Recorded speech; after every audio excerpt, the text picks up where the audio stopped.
Anyone who believes in indefinite growth on a physically finite planet is either mad or an economist. We don't want to focus politics on a notion that involves the rejection of principles around which a large majority of our fellow citizens organize their lives. We are not as endlessly manipulable and as predictable as you would think.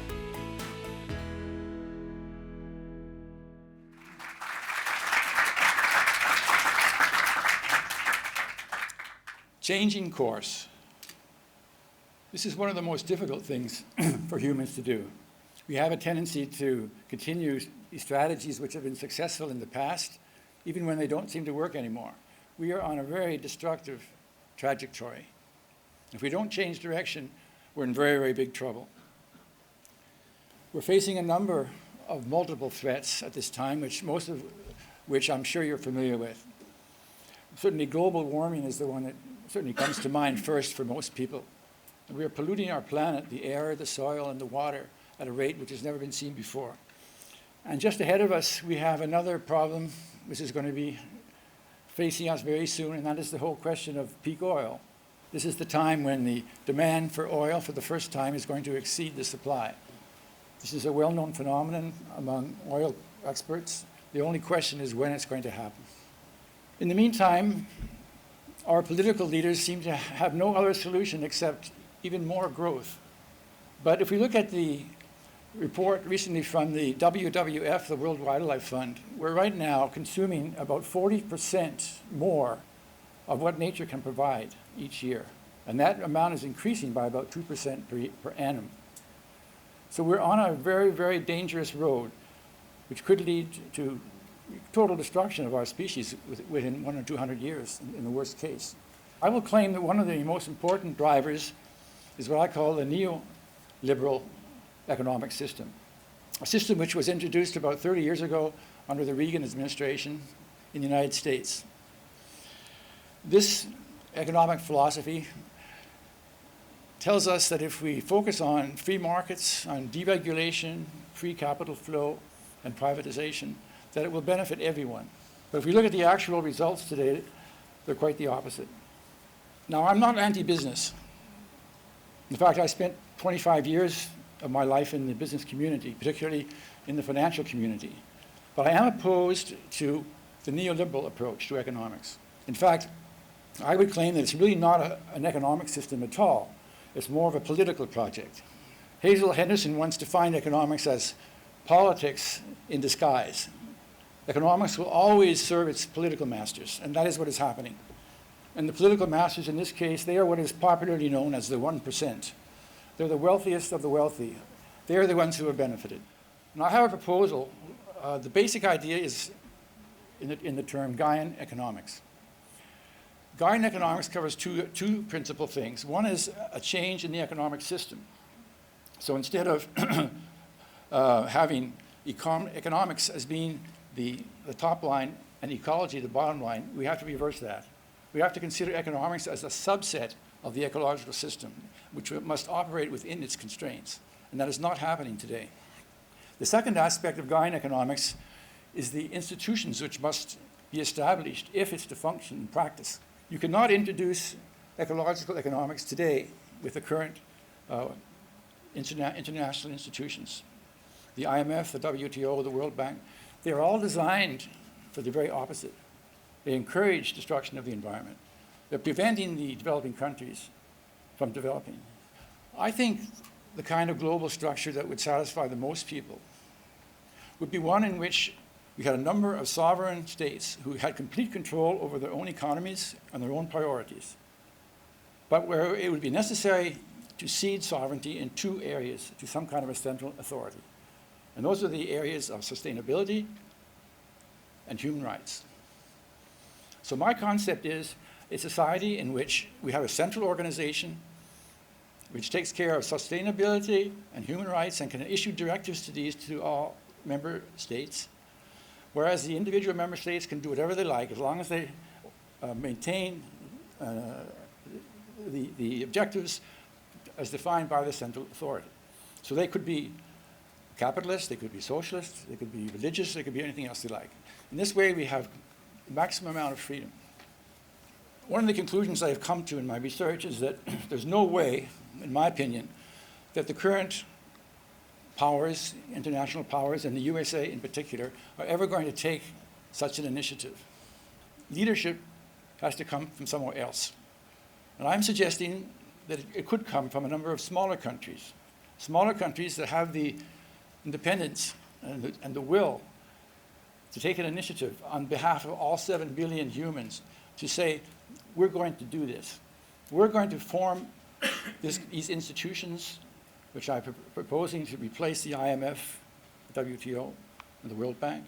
And we're going to form an international Congress, and we're going to install Gaian economics, ecological economics, as the foundation for all our policies.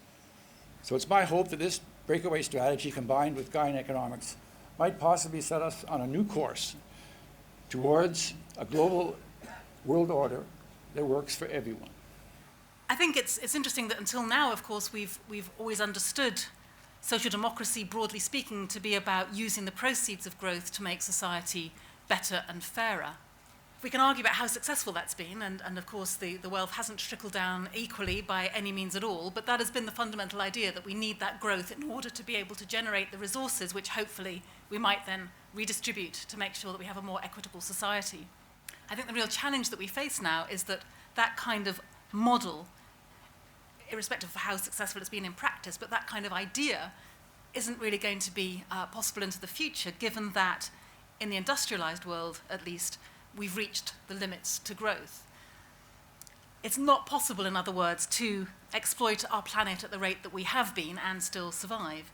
So I think the mindset that we need to shift to is this idea that the economy is a wholly owned subsidiary of the environment and not the other way around. We need to start getting more familiar with the concept of environmental limits. And that kind of goes against the grain, because we don't like, in today's world, nobody much likes the idea of anything being limited. And so I think the real challenge is how we talk about a good quality of life, a good life, within the constraints of a planet that isn't in itself getting any bigger, and therefore we need to work within the planetary constraints that we find ourselves in. Now that sounds very obvious, but of course economists and politicians will go to extraordinary lengths to deny that we have to live within limits, and they hope that efficiency savings are going to be enough to get us out of the conundrum that we're in. But if you think about rising population, what would be maybe 9 billion by 2050, if you think about the fact that people in those developing countries are quite understandably and legitimately aspiring to the kind of lifestyle that we've had in the rich north, then the idea that we can do that and somehow efficiency is going to mean that we can go on growing and growing and yet not exceed those planetary limits. And so in a sense, that's what leads us, to my mind, to what is the biggest question that we face today, really, which is how do we achieve prosperity defined as a good life in all of its facets, a good quality of life? How do we achieve prosperity without growth? And I think talking about the kind of institutional architecture that we need in order to get us from where we are now to where we need to be is a crucial part of it. But I also think the kind of behavioral psychology, if you like, is also a crucial part of it as well. What is it that makes humans tick? Why do we think that we need to buy more and more stuff? You know, what is it that's driving this growth machine? And I think we do need to look a bit more at the psychology of that, and indeed the culture of it, and the role of advertising, and the fact that, you know, from the moment we get up in the morning to the moment we go to bed at night, we are inundated by adverts that are basically telling us that we're not good enough, sexy enough, smart enough, unless we buy a whole range of other products. And so we're being really persuaded, I think, to try to define ourselves by what we consume. And so we become consumers, not citizens. We talk about the architecture that we need to get there. But I think we need a bit more about what is it that really, really motivates people to change their lives, essentially. And I think as a green movement as a whole, perhaps we've been a little bit too obsessed with telling people that if they don't change, we're on course for, you know, a real crisis, as indeed we are. But sometimes I think we've perhaps been guilty of trying to terrify people into behavior change. So, you know, to be talking about a zero carbon world as one where we've got a greater quality of life, where you spend more time with your family and friends, where, you know, you get rid of fuel poverty because everyone's homes are properly insulated, that you've got decent, affordable public transport. You know, I think all of that is part of a vision of this way that we need to live that might be more compelling to people than simply saying that if we don't change now, we're all stuffed, essentially. And we can also try and take apart some of the institutions that are proving to be such a block to the kind of positive future that we need. And so the World Trade Organization, for example, is absolutely a barrier in so many ways to enabling countries to move on to a more sustainable course.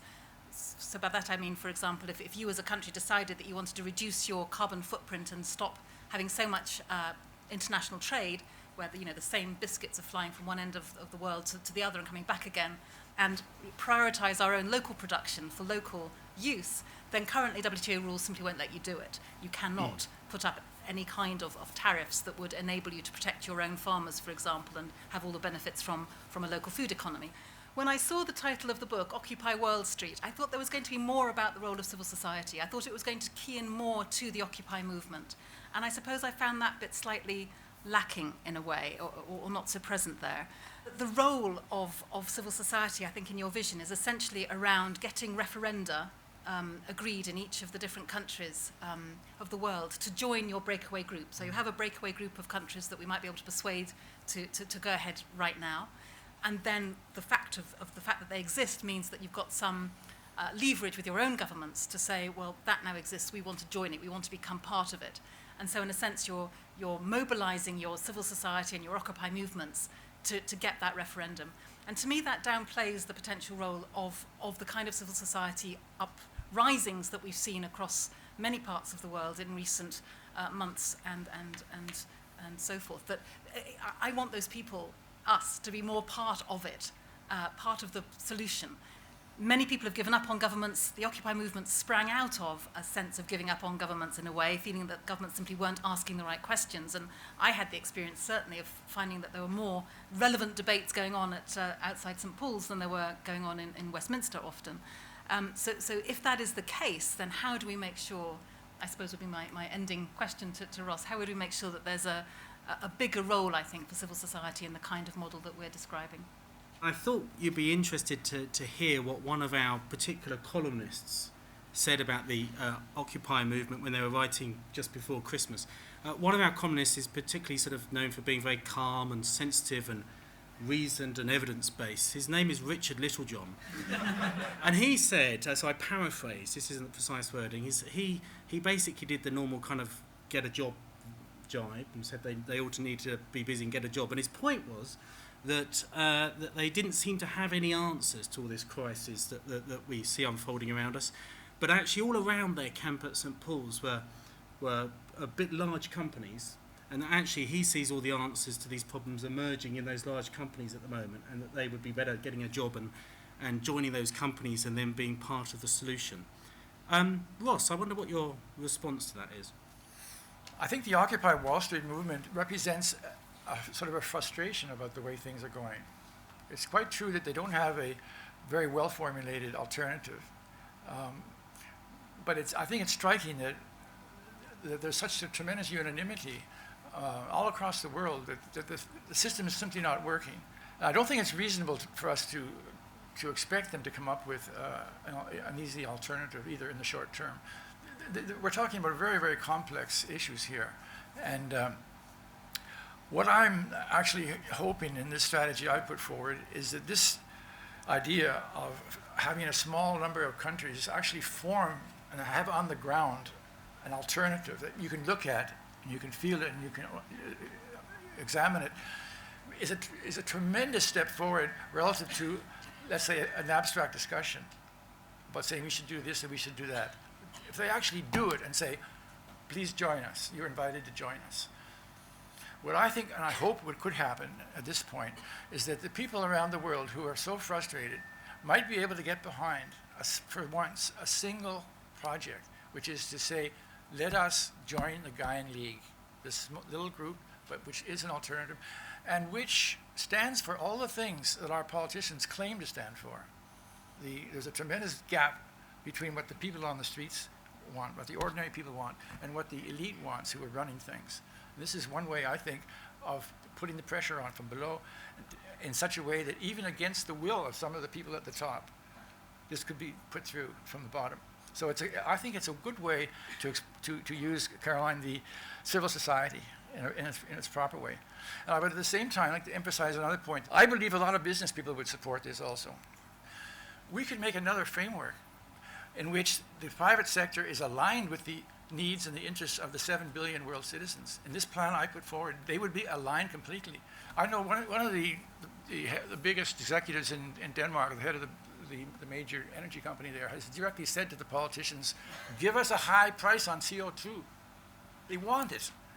Because once we have a high price on CO2 and we know it's going to stay up there, then they will be willing to make these investments in alternative energy and new technologies, because they're looking at a 30, 40-year time horizon sometimes. So I believe that this is a way to not only get the civil society, but the business community behind a single proposal. And Caroline, why don't you say a little bit more about how you see the role of the Occupy movement having linked into this? And are you with Richard Littlejohn on this? Well, it won't surprise you that I'm not with Richard Littlejohn on very much, and certainly not on this.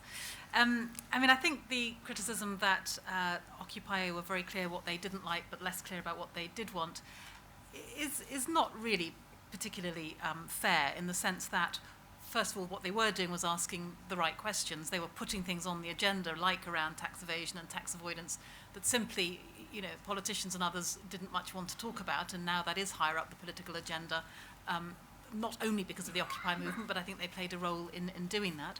And certainly, in terms of broad sweeps of the kind of changes that they wanted to see, then I think it is fairly clear that a more equal society was an aspiration that they had, and they had a range of ideas about how you could do that. And what was exciting about it was that it engaged people that hadn't been particularly engaged with some of those arguments until that point. In terms of how they fit into the process that Ross is describing, it feels at the moment that they're being asked to be an army of people to go out there and to win a referendum and to get a referendum held. And just my bruising experience, even just of the alternative vote referendum that we had last year in this country, doesn't inspire me with a great deal of confidence about how fairly referenda will get run. And so I don't have confidence yet that if simply by having the referendum we are necessarily going to win it, because I think there are going to be a huge number of vested interests who are going to not want to win it. You're certainly right to say that some companies may well be enlightened and see that having a level playing field that's based on higher environmental standards and a degree of certainty for investment is a good thing, but there are plenty that do not. And so I suppose the role of civil society more is still about reaching out to people and doing more of that hearts and minds stuff, because the solutions that we're grasping our ways towards can't simply be technical ones, and they've got to be around what makes people change behaviour. It can't just be about changing institutions, although that's a crucial part of it. And some of it's chicken and egg, of course. What you get first, the people who are enlightened enough to build the institutions, or the institutions which then encourage a different way of thinking about things. So it's a rather vague answer, but it's essentially about, I think, doing more of the legwork out there to show that an alternative world is possible, to demonstrate that by some of the things that they're doing, so that would give people more confidence, I guess, that the world that we're trying to create is not only possible, but is also attractive as well.